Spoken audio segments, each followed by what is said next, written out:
Bonjour à tous, j'espère que vous allez bien. Bienvenue dans cette nouvelle vidéo ici Dinoraptor pour une toute nouvelle vidéo YouTube. Et on va faire la fameuse vidéo sur les meilleurs Pokémon en stratégie selon mon vécu dans les jeux Pokémon période 1G, 2G, 3G et ainsi de suite. Là, on en est à la 8e génération. Et forcément, on peut le dire, la 8e génération pour moi n'est pas une énorme réussite. Pourquoi je dis ça? Parce que tout simplement, je trouve que la 8e génération n'a pas apporté son lot de vraies nouveautés à part le Dynamax. Concrètement, à part le Dynamax, les terres sauvages, quelques nouveaux Pokémon comme Calyrex, Silveroi, etc. Peut-être d'autres nouveaux Pokémon comme Scolosandre, etc. qui sont très stylés en passant. Melmetal aussi, enfin bref, vous avez compris.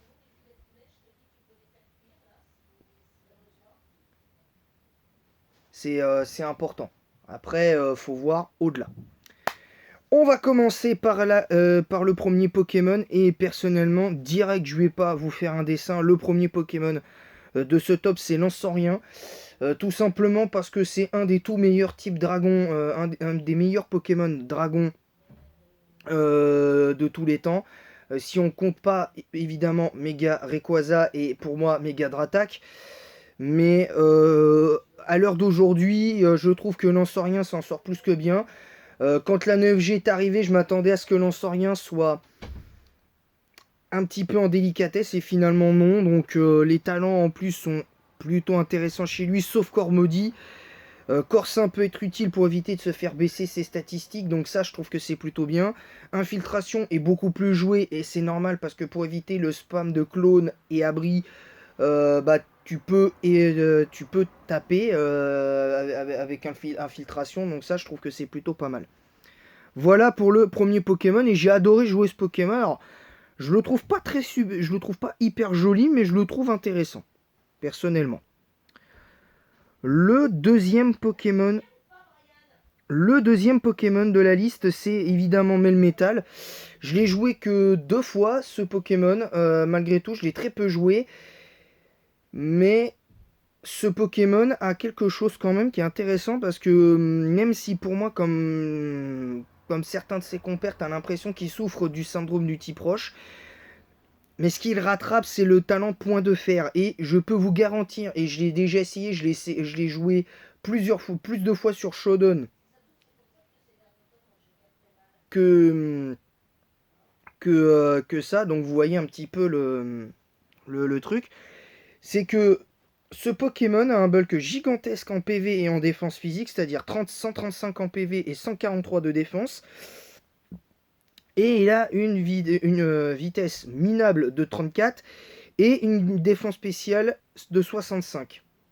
Je parle pas de l'attaque spéciale de 80 parce que ça sert pas à grand chose. Il a une grosse attaque aussi de 143. Mais voilà, on pourrait se dire, avec les stats qu'il a, bah oui, bah c'est le syndrome du type roche. Oui, on pourrait se le dire. C'est pas totalement faux. Le truc, c'est que ce Pokémon, même en lui mettant un investissement, pas forcément full PV, mais tu lui mets full attaque, full défense spéciale, et je l'ai constaté plus d'une fois, j'arrive à tanker.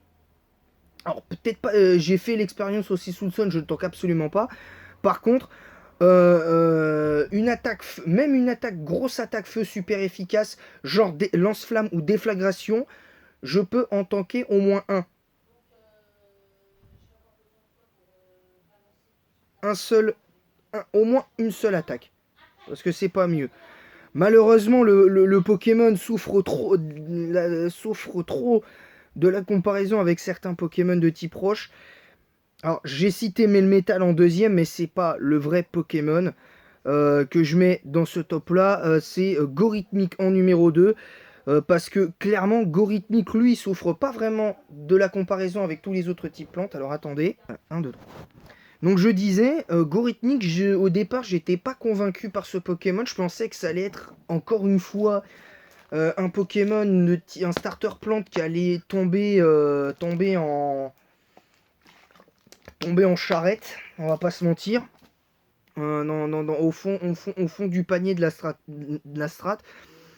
Mais au final, son bulk défensif est pas si nul parce que même si c'est 100 PV, 90 en def et 70 de def SP. Non, je peux faire. Attends. Désolé, petite parenthèse pour manger à midi. Bref. Donc ce que je veux dire, c'est que pour le coup, Gorithmic, c'est un Pokémon que j'aime beaucoup, qu'au final j'ai appris à apprécier. Clairement, donc il n'y a pas grand chose à dire sur ce Pokémon. Le troisième Pokémon de la liste, c'est Corvalius, tout simplement, parce que pour moi, c'est un de mes Pokémon de type vol préféré, derrière Dracofeu, évidemment. Mais c'est un Pokémon que j'adore, parce que même si, bon, moi, une fois, j'ai eu le talent Armure Miroir. J'ai eu le talent Armure Miroir. Ce qui est important, c'est que ce qui est bien, c'est que ce talent peut enlever, peut ignorer les effets de la toile gluante. Donc c'est et ça, je trouve qu'en fait renvoyer les malus de l'adversaire, voilà. Donc ce qui est bien, c'est que bon, faut éviter d'être à -6, qui peut être des fois le cas avec certains Pokémon. Mais je trouve qu'en plus, je trouve que Corvalius a quand même ce petit style, on va dire, ce petit truc qui fait que Corvalius est, à mon sens, aujourd'hui, le meilleur type vol de tous les temps, hors Rayquaza, et méga Rayquaza, bien évidemment. Tout simplement parce que je trouve que les autres types vol ont parfois du mal à faire ce que fait Corvalius dans les faits.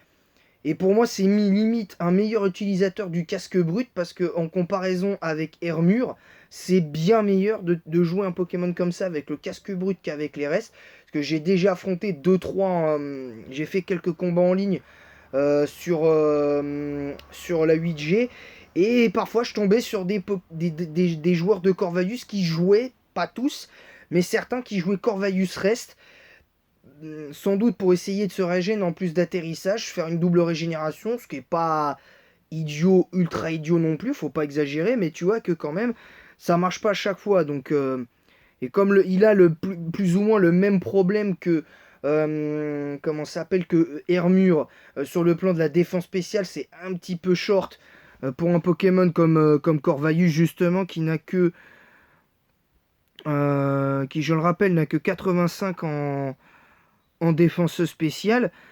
Donc ça prouve que même s'il a une défense spéciale, un bulk défensif spécial plus intéressant que notre ami Hermure, bah, une grosse attaque électrique spéciale comme Tonnerre ou Fatal Foudre, ou ne serait-ce que le éclair croix de Zekrom, et ça c'est important. C'est important de le dire. Voilà. Sur ce, on va passer au prochain Pokémon. Et là, pour le coup, s'il y a un truc auquel je m'attendais pas, c'est le cas de... comment ça s'appelle? C'est le cas de Tyrannosif. Pourquoi je parle de Tyrannosif? Tout simplement parce que là, c'est le 4e Pokémon. Je vous rappelle que j'ai cité en premier lieu Lansorien.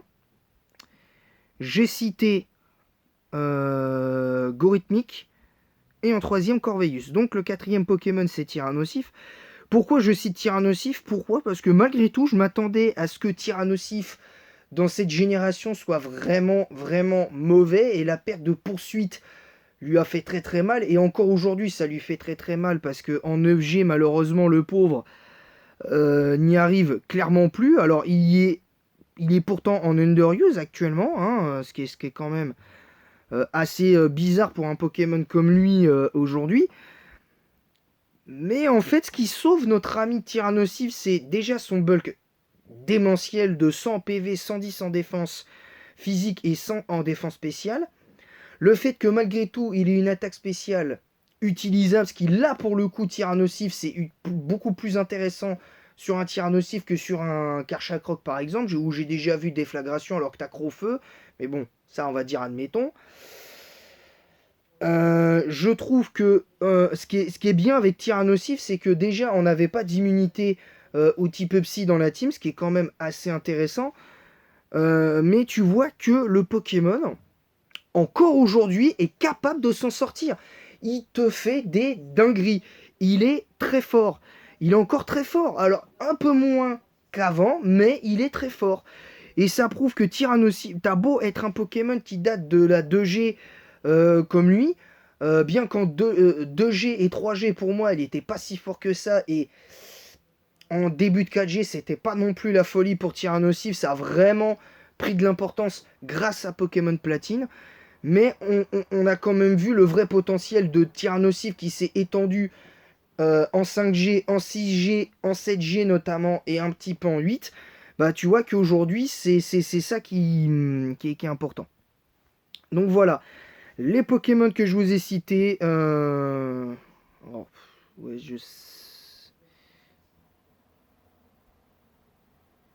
Alors. Alors, je l'avais dit, Lansorien que j'avais cité en premier. Gorithmic, Corvaius, les deux autres. Et le quatrième, Tyrannosif.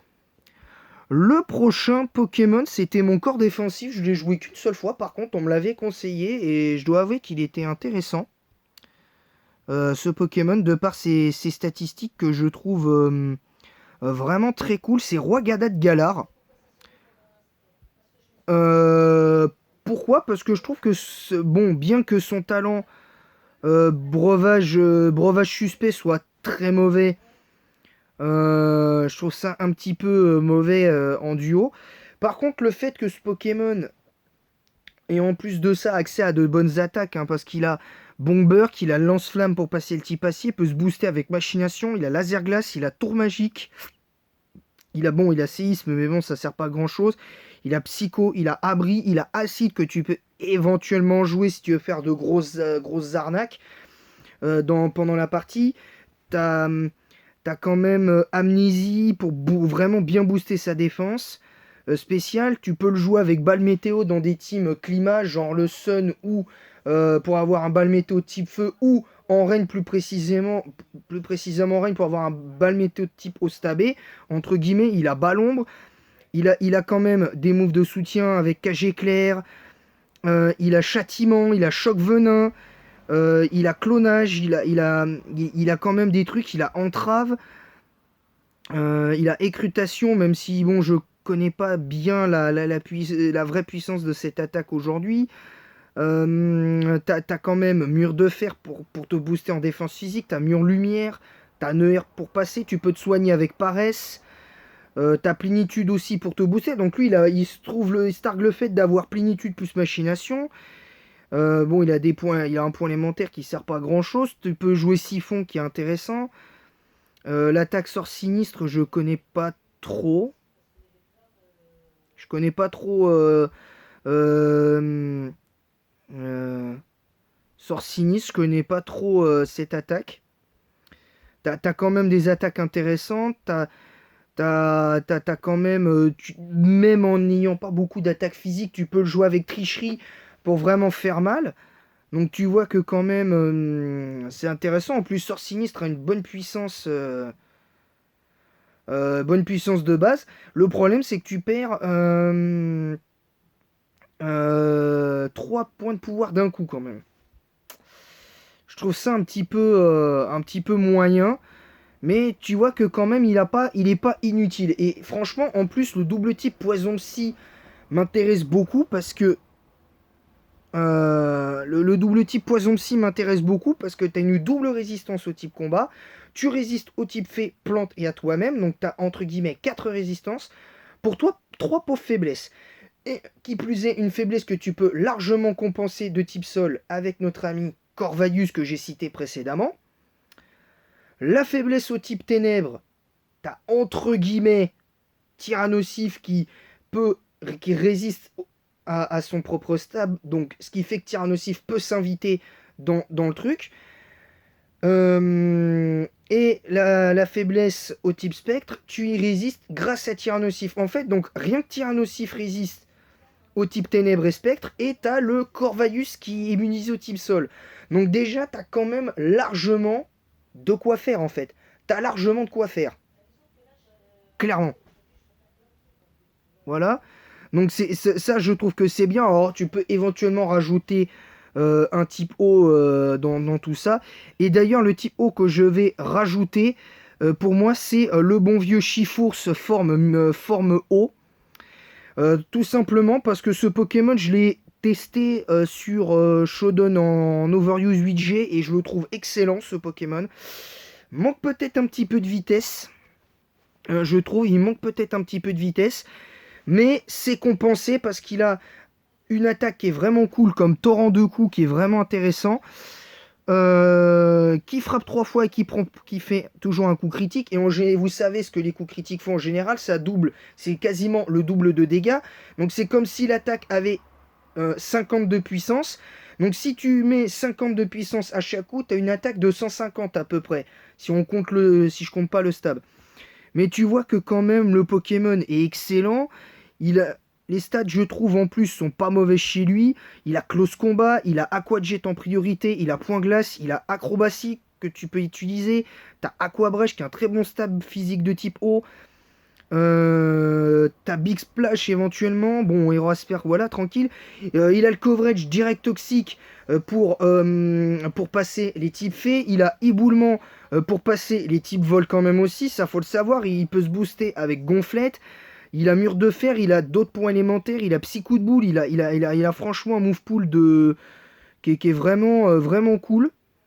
J'aime bien le move pool de ce Pokémon. En plus, il a le coverage tête de fer, il a Vampi-Point pour se soigner. C'est juste incroyable ce qu'il a, ce Pokémon. Et voilà, tu te dis quand même, c'est impressionnant. C'est vraiment impressionnant. Donc voilà, donc, un Pokémon numéro 1 cité de cette vidéo, Lanceurien. Deuxième Gorithmique. Troisième, Corvaius. Quatrième, Tyrannosif. Cinquième Pokémon cité, Roi-Gada de Galar. Et le dernier, Chifours. Voilà la team que j'ai joué une fois en jeu, en cartouche. Donc voilà la team que je vous ai citée. Voilà. Donc vous retrouverez évidemment ça en rediffusion. Maintenant, moi, je vais vous laisser là. Je vous dis à très vite pour une nouvelle vidéo. Évidemment, on fera du coup le dernier épisode demain. Il n'y aura du coup pas Pokémon Platine. Du coup, malheureusement, il n'y aura pas Pokémon Platine du coup demain en version anglaise. Évidemment, vous le savez. Ce qui fait que du coup, je vais faire le dernier épisode demain. Comme ça, on termine. Je pense que la semaine prochaine, je ferai du coup je parlerai un peu de mes casseroles parce que j'ai aussi des casseroles dans mes teams. Donc je vous parlerai des pires Pokémon que j'ai pu jouer en stratégie selon mon vécu dans les jeux Pokémon. Période 1G, de la période 1G jusqu'à la période 9G. Donc 2G, 3, entre ces générations-là, il y a la 2G, 3G, 4G, 5G, 6G, 7G et 8G. Voilà, donc c'est tout pour cette vidéo. J'espère qu'elle vous aura plu. N'hésitez pas à vous abonner si ce n'est pas déjà fait. On est à 51 abonnés des 200, donc n'hésitez pas à vous abonner en masse. Ça prend 30 secondes, c'est gratuit, vous inquiétez pas. Vous n'êtes pas obligé, mais abonnez-vous en masse si ce n'est pas déjà fait. On rush les 200 abonnés avec l'objectif 1000 abonnés en ligne de mire évidemment. N'hésitez pas à mettre un pouce bleu et un commentaire pour le référencement disant en quoi vous êtes d'accord, pas d'accord avec ce que j'ai dit dans ma team pour cette vidéo-là et toutes les autres vidéos que j'ai pu faire sur ce format-là. Ensuite, les arguments que vous donnez, en quoi vous êtes d'accord, pas d'accord, donnez-le avec respect et sans insulte, même si moi je sais que c'est pas facile, je suis pas le mieux placé pour dire ça, parce que des fois, hors caméra, je me plains de beaucoup de choses que je devrais pas en fait. Hein. Je vais pas, mais je suis pas là pour raconter ma vie. Voilà, donc n'hésitez pas aussi à partager le lien de ma chaîne YouTube sur Facebook, Snapchat et Instagram. Surtout Facebook et Instagram. Excusez-moi. Parce que ma manette de PS5 se met en charge en même temps, donc c'est pas très pratique. Ensuite, évidemment, je vais rappeler quand même les règles importantes. Comme je l'ai dit, la règle que j'ai rappelée, c'est donner des arguments sans insulte, tout ça, sur la couleur de peau, sur les origines, l'orientation sexuelle, etc. etc. Sinon, le visage de votre de votre youtubeur et du youtubeur que vous suivez et tout ça. Parce que si vous comme venez sur les vidéos d'un youtubeur pour critiquer, pour critiquer gratuitement sans argument, c'est pas la peine. Voilà, je le dis. Si vous aimez pas, à la limite, vous mettez juste un petit pouce vers le bas, ou même si je souhaite pas ça, et je veux pas que vous mettez de pouce vers le bas, je préfère ce pouce-là que celui-là. Donc voilà, vous connaissez les règles, tout commentaire insultant, quel que soit le type tout commentaire insultant, incitation à la haine et tout ça sera supprimé, votre chaîne YouTube sera signalée. Et je rappelle que je ne parlerai pas sur ma chaîne YouTube de tout ce qui est religion et politique sur ma chaîne YouTube. Je me consacre uniquement aux reviews de films et de séries télé, plus manga animé, plus notamment les reviews éventuelles gaming et mes let's play. Voilà, vous comprendrez le pourquoi du comment. Sur ce, je vous laisse et en attendant la prochaine, je vous dis à bientôt, que la passion Pokémon vous guide. Et à bientôt les amis. Et vive Pokémon.